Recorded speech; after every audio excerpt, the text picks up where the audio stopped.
অনেকের ধারণা ভারতের জাতীয় সঙ্গীত হচ্ছে দুইটি। একটি হচ্ছে রবীন্দ্রনাথের লেখা জনগণ মন অধিনায়ক, আরেকটা হচ্ছে বঙ্কিমচন্দ্রের লেখা বন্দে মাতরম। কিন্তু মজার ব্যাপার হচ্ছে তার ভারতের জাতীয় সঙ্গীত একটি, সেটা হচ্ছে জনগণ মন অধিনায়ক। ভারত যখন স্বাধীন হয় তখন এটা নিয়ে আলোচনা চলছিল যে কোন গানকে আমরা জাতীয় সঙ্গীত বানাবো।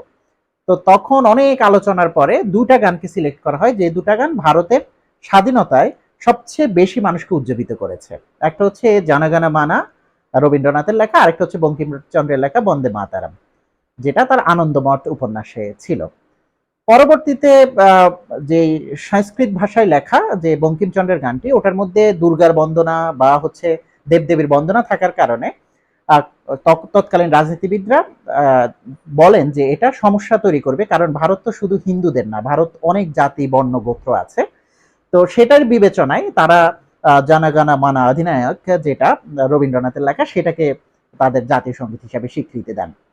এবং ন্যাশনাল অ্যানথেম যেটাকে বলে বা জাতীয় সঙ্গীত, এবং জাতীয় গান হিসাবে বা ন্যাশনাল সং হিসাবে তারা হচ্ছে বন্দে মাতারামকে গুরুত্ব দেন বা বিবেচনা করেন। এই দুটার মধ্যে পার্থক্য হচ্ছে জাতীয় সঙ্গীত যেটা, সেটা হচ্ছে তাদের সংবিধানে এটা লেখা আছে এবং সংবিধান অনুসারে সেটা জাতীয় সঙ্গীত।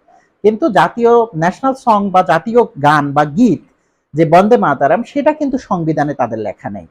এছাড়া আরেকটা জনপ্রিয় গান আছে সারে সারে জাহাসে আচ্ছা হিন্দুস্তা হামারা। এই গানটার লেখক হচ্ছেন আল্লামা ইকবাল।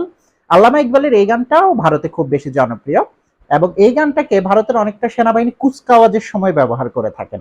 তো এই তিনটা গান নিয়ে ভারত মোটামুটি, ভারতের এই তিনটা গান আমরা শুনি বা আমরা খুবই জনপ্রিয় ভারতে। তবে ভারতের ন্যাশনাল অ্যানথেম বা যেটাকে বলি আমরা জাতীয় সঙ্গীত, সেটা হচ্ছে মূলত রবীন্দ্রনাথের লেখা জনগণ মন অধিনায়ক।